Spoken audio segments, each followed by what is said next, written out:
Welcome to the third video of the Grant Writing 101 video series. My name is Kelly. I'm with the Community Development Unit of Alberta Culture, Multiculturalism, and Status of Women. Before I begin, I'd like to mention that our goal in this video series is to give you the knowledge to improve your proposal and grant writing skills and be able to apply these skills and improve your future applications. The intent is for you to walk away with at least one new tip or piece of information that will help you when thinking about developing and sustaining your community project or initiative. The information presented is aimed at an introductory level or as a refresher for those who want to apply for grants and be successful in their applications. We have some related resources to this video that we can share with you.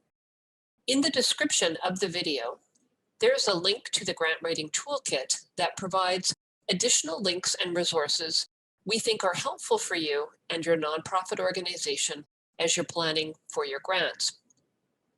Included in this toolkit is also a copy of the slide deck we use for this video.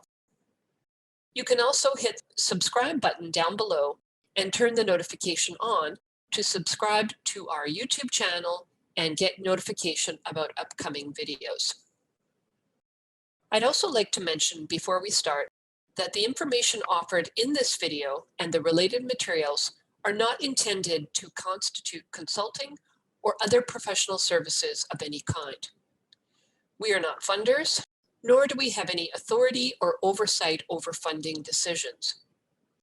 The information we are sharing with you is based on research and discussions with various funders, and we think will be helpful to you as you complete your grant applications.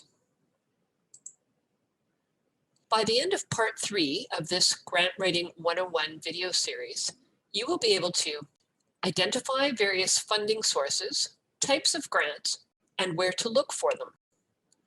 Recognize the importance of knowing and building relationships with funders. So let's get started on Grant Writing Part 3 video. Let's look at searching for funders. Here are some general categories of different types of funding sources. Let's look at the 4 main categories we've identified here and the details of each. Government.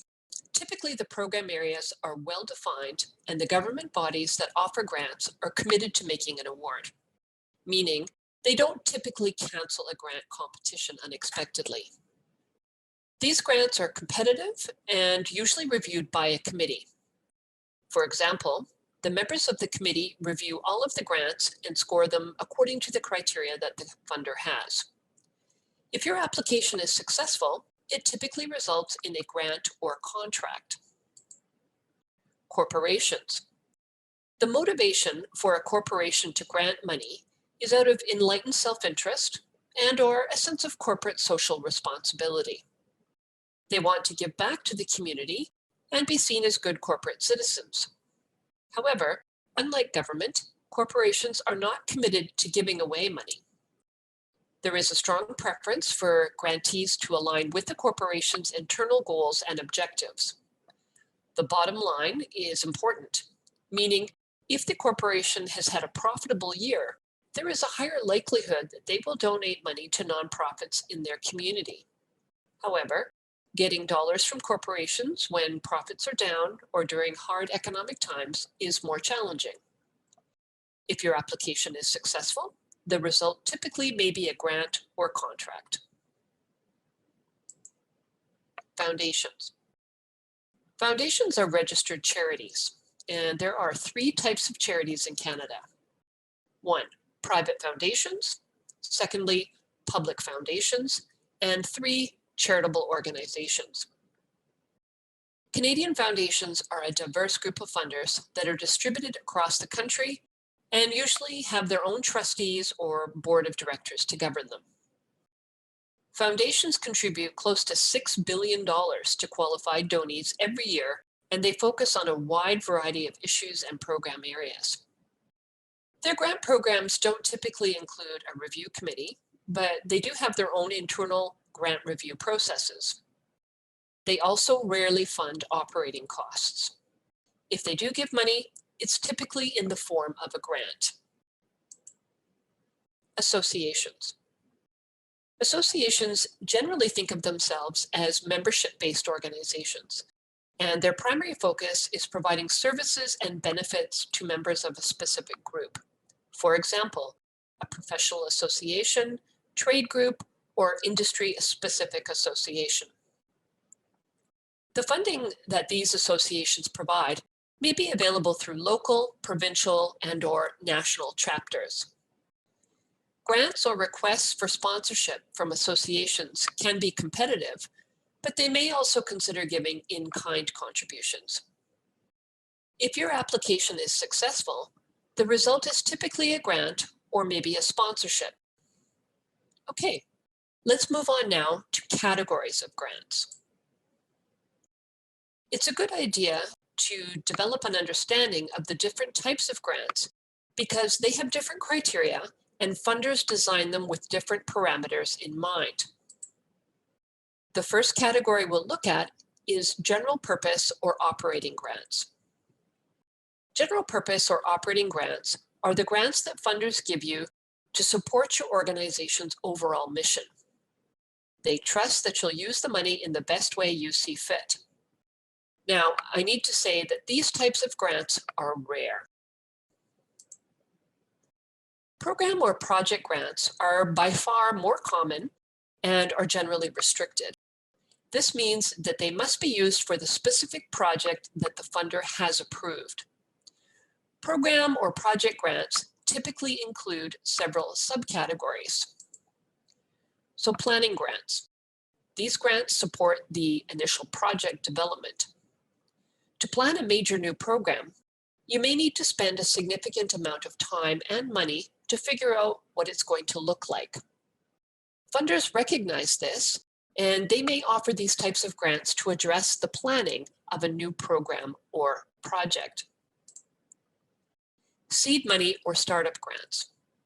A startup grant helps a new organization or program in its first few years. For example, a 3-year startup grant. These grants are usually for more than 1 year, and typically each year their amount decreases. Management or technical assistance grants. These might help you with hiring a marketing consultant or paying the salary of a new fundraiser position, for example. Facilities and equipment grants. These types of grants will typically ask questions about the applicant's current activities and financial health.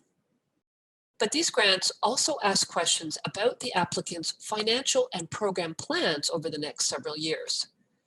This is because the funder doesn't want to help pay for a new building, for example, only to see it closed in 4 years' time because it ends up being too expensive for the nonprofit to maintain.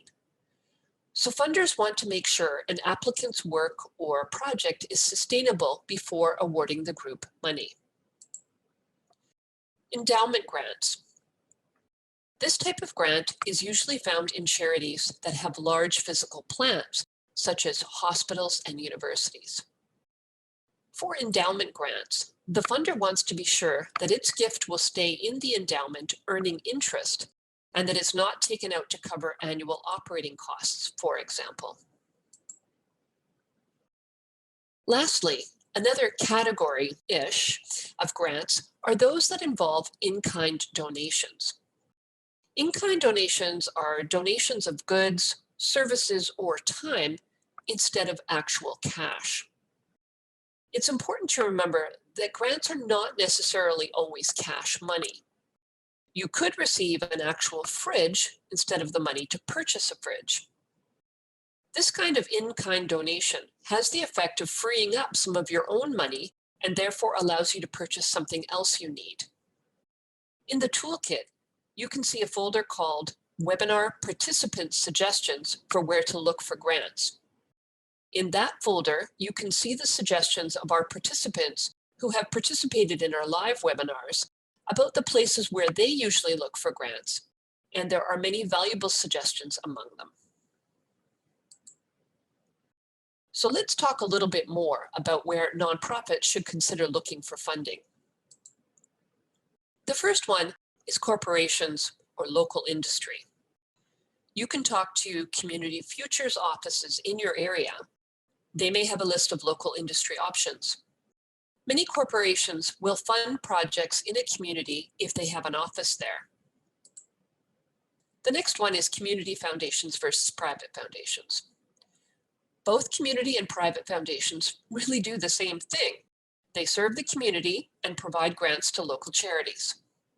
They may just get their funds from different sources. We say here that foundations usually fund charities. That is, organizations that have registered charitable status. So if you're an incorporated nonprofit, but you are not a registered charity through the Canada Revenue Agency or CRA, you may not be eligible. But check your local foundations for eligibility. The two largest cities in Alberta, Edmonton and Calgary, both have local community foundations. There is also government. Local, provincial, and federal governments usually have grants that are available to the community. We've provided links to all of the grants offered by our Community Grants Unit in the toolkit. So if you'd like to see more details on any of those, please check out the toolkit. The next potential place to look is at grant directories and databases. These resources provide a long list of different types of funding and detailed information about them. The Government of Canada also has a large free database. But there are several paid subscription databases as well. One of them is called Grant Connect and is run by Imagine Canada. You basically pay to subscribe to these databases and get information about different grants that are available. Now, we know that not every nonprofit can afford a paid subscription service, but it is an option that's worth looking at for some organizations. Another source is the internet. There's an abundance of resources available online on how to look for grants. If you use Google, you can find lots of listings for grants on foundation and government websites, etc. If you can't afford a paid subscription, this option is a good one. The next one is international organizations. You may have to search what types of organizations and projects will fund internationally. Some of the more well-known organizations include the Aga Khan Society, which tends to fund projects to end poverty and/or inequality, as well as various service clubs such as the Lions, Rotary, and Kiwanis, which will also fund a variety of projects, often internationally. There are also news groups, publications, forums, and blogs. They are also good resources that have valuable information. Local libraries also have resources such as books and articles, etc., on grant writing and information on where to look for grants. Another idea is to ask your nonprofit sector colleagues for advice. Ask them about grant writing and where they got their funding for their projects. Of course, some organizations are protective of their sources, but some people are also very helpful and may give you some good hints. Ask your friends and relatives. Their employers may offer grants, funding, or scholarships. You just have to ask. They may be able to fund your projects, but you won't know that unless you let them know and ask. The last suggestion is personal contacts and individual board members. Think of your circle of influence. Who do you know? What do they do? And who do they know? Invite them for coffee, talk about the project and its impact, explain how important it is for the community. You never know where you may find a good lead that you can follow up. In the next few slides, we're going to focus on getting to know the funding source and the language they speak. When we did the research for this video, the sources on grant writing mentioned this tip time after time. Get to know the funder. This is important and worth the time and effort you spend on it because there's potential for a high return on investment, or ROI. However, it's also important to think about the internal capacity of your own organization and the ROI.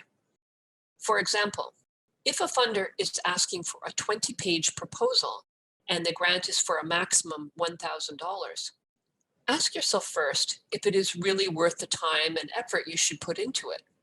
In other words, what's your potential return on investment? Here are some things that you want to find out about the funders you're looking at. Who are they? What's their mandate? And are your mandates similar? Does your project fit the funder's current focus? What do you bring to the table that the funder is interested in? What can the funder bring to the table besides money? For example, maybe it's employees who can volunteer at your organization, expertise or in-kind donations, or other.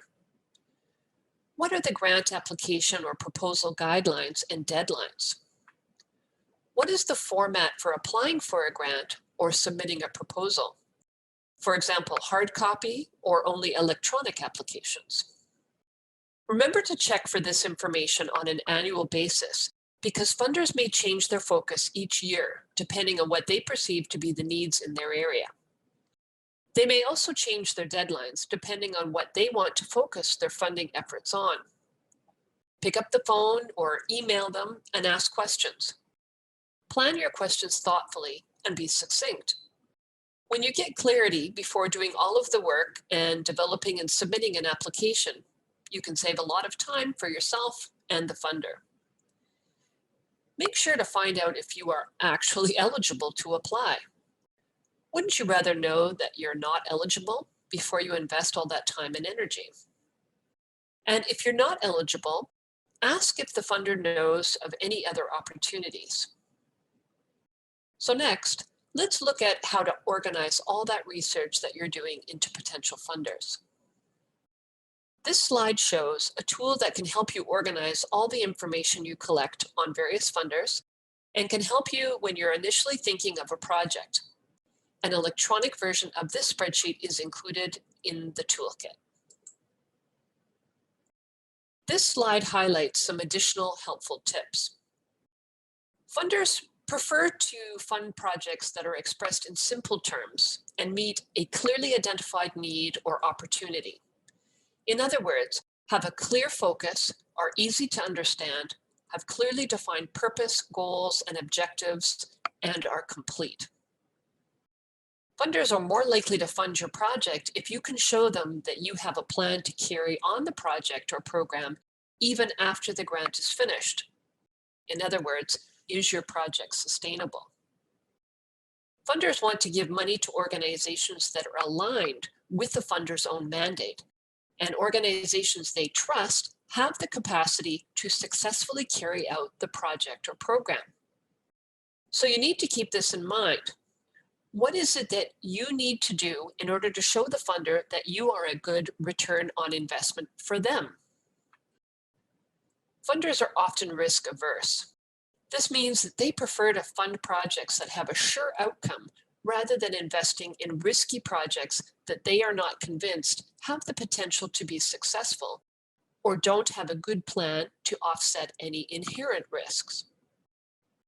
And lastly, remember, funders fund to their mandate, not yours. Let's do a quick summary of what we've covered so far in this section. We compared the different types of funding sources, examined categories of grants, identified where to look for grants, and described ways to get to know and build relationships with your funding source, and discussed how doing this has the potential to provide a high return on investment for you.